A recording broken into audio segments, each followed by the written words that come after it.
সাতক্ষীরার শ্যামনগরের সুন্দরবন উপকূলীয় এলাকায় কাঁকড়া চাষে লাভবান হচ্ছেন স্থানীয় খামারিরা। এখানে ছোটখাটো খামারের সংখ্যা দিন দিন বাড়ছে এবং কর্মসংস্থানের সুযোগও সৃষ্টি হচ্ছে। খামারিরা জানান, কাঁকড়া চাষে ঝুঁকি কম এবং লাভ বেশি, ফলে চিংড়ি চাষের তুলনায় বেশি পেশাদার লাভের সুযোগ রয়েছে। উপজেলা মৎস্য কর্মকর্তা জানান, সরকারের প্রশিক্ষণ ও সহায়তায় খামারিরা সহজেই লাভবান হতে পারছেন। বিস্তারিত থাকছে এসকে সিরাজের প্রতিবেদনে। সাতক্ষীরার শ্যামনগরের সুন্দরবন উপকূলীয় অঞ্চলে কাঁকড়া চাষের জনপ্রিয়তা দিন দিন বৃদ্ধি পাচ্ছে। বুড়ি, গোয়ালিনী, মুন্সিগঞ্জ এবং আটুলিয়া ইউনিয়নের ছোটখাটো খামারগুলোতে স্থানীয়রা কাঁকড়া চাষে নতুন দিগন্ত খুলে দিয়েছেন। চিংড়ি চাষের তুলনায় কাঁকড়া চাষে কম ঝুঁকি এবং অধিক লাভের সুযোগ থাকায় কৃষকেরা এদিকে ঝুঁকছেন। সুন্দরবনের শিশু কাঁকড়া সংগ্রহ করে স্থানীয় হ্যাচারি বা খামারে মাত্র 1.5 মাসের মধ্যে বড় করা হয়, দেশে বিদেশে বিক্রি করা হয়। খামারিরা প্রতি কাঁকড়ার জন্য ছোট একটি তেলাপিয়া মাছ ব্যবহার করে 2-3 দিনের খাদ্য যোগান দেন। শ্যামনগরের বুড়ি, গোয়ালিনী ইউনিয়ন চেয়ারম্যান নজরুল ইসলাম জানান, অধিকাংশ মানুষ এখন কাঁকড়া চাষে মন দিয়েছেন এবং ছোট জায়গায় চাষ করে লাভবান হচ্ছেন।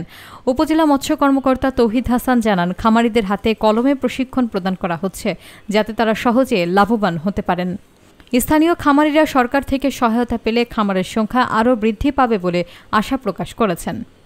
এখানে আসছি সুন্দরবনের উপপ্রান্তে অবস্থিত বুড়ি, গোয়ালিনী ইউনিয়নের কলবাড়ি সংলগ্ন এলাকায়। এখানে আপনারা পিছনে এখানে কাঁকড়া চাষ হচ্ছে। এই কাঁকড়াটি মূলত যে ছোট এবং শক্ত কাঁকড়া, এটি কিন্তু সুন্দরবন থেকে সংগ্রহ করা হয় এবং সংগ্রহ করে এখানে আনা হয়। এখানে এনে 15 দিন এই খাঁচায়, এই যে খাঁচায় রাখা হয়। খাঁচায় রেখে তারপরে এইটি নরম হয়ে গেলে যে খোলস আছে, যে কাঁকড়ার যে খোসা, এটি যখন পাল্টায়, খোলস পরিবর্তন হলে তখন নরম হয়ে যায়। এই নরম কাঁকড়াটি প্রসেসিং করেই এটি কিন্তু বিক্রি করা হয় এবং এটি আমাদের শুধু দেশের মধ্যে না, দেশের বাইরে বিভিন্ন জায়গায় এই কাঁকড়াটি চলে যায়, রপ্তানি করা হয়। সে কারণে কিন্তু এই এলাকার যে কাঁকড়া চাষে কিন্তু ব্যাপক একটি লাভজনক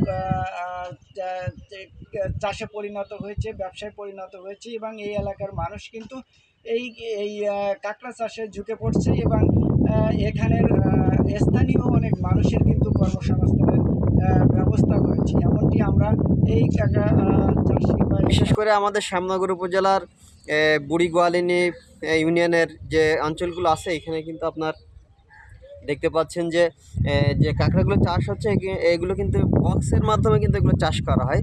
যেমন আপনার ছোট যে পোনাগুলো রেনু বলা হয়, এগুলো কিন্তু সুন্দরবন থেকে যারা সুন্দরবনে পাশ নিয়ে যায়, তারা কিন্তু সুন্দরবন থেকে আপনার ওই যে ছোটো কাঁকড়াগুলো তারা ওখান থেকে নিয়ে আসে, কালেক্ট করে আনার পরে কিন্তু এই যে হ্যাচারিতে দেয়।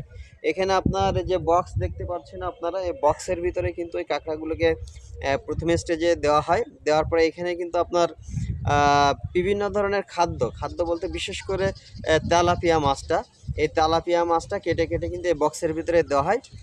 এই দেওয়ার পরে আপনার কাঁকড়াটা ওখানে 15 দিনের মতো আপনার রাখার পরে এই কাঁকড়াটি যখন খোলস দেওয়ার পরে কিন্তু এই কাঁকড়াটা আপনার বাজারজাতের উপযোগী হয়ে যায়। তখন এই কাঁকড়াটা কিন্তু এখান থেকে সংগ্রহ করে তারা বক্সিং করার পরে তারপর আপনার এটা বাইরের রাষ্ট্রে কিন্তু চলে যায়। করে কাঁকড়ার শক্ত আবরণটি চলে যাওয়ার পরে যে নরম আবরণটি সৃষ্টি হয়, তারপরে কিন্তু এই কাঁকড়াটি প্রসেসিং করে রপ্তানি করা হয়। এটি কিন্তু দেশের অর্থনৈতিক এবং এই অঞ্চলের অর্থনৈতিক ব্যবস্থার খুব একটা গুরুত্বপূর্ণ ভূমিকা পালন করে। আপনার এই এলাকায় কতগুলো কাঁকড়া হ্যাচারি বা এই খামার আছে? আনুমানিক 50 শতাধিকের অধিক এখানে হচ্ছে এই কাঁকড়া চাষে আছে এবং এই স্থানীয় যারা বেকারত্ব দূরীকরণের জন্য এবং মানুষের কর্মসংস্থান হওয়ার জন্য সুন্দর একটি এই খামার কি দিনে দিনে বাড়ছে না? হ্যাঁ, অবশ্যই এই খাবার দিনে দিনে বেড়ে চলেছে, যেহেতু একটি লাভজনক ব্যবসা, পুঁজিজনক ব্যবসা, এটা দিনে দিনে বেড়ে চলেছে। প্রজেক্ট এখান থেকে রিফ্রেশ করে নিয়ে ওখানে প্রসেসিং করা হয়। তো এটা কিন্তু ফার্ম বলে। এই ফার্মে কিন্তু এখানে চাষ করা হয় কাঁকড়া। এখান থেকে কাঁকড়া তুলে নেওয়ার পর ওখানে এই এলাকায় এই হ্যাচারিগুলো হওয়ার কারণে কি এই এলাকার মানুষের কর্মসংস্থানের সৃষ্টি হয়েছে কিনা?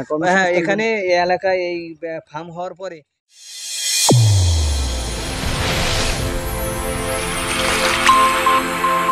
চ্যানেল A1 হৃদয়ের স্পন্দন।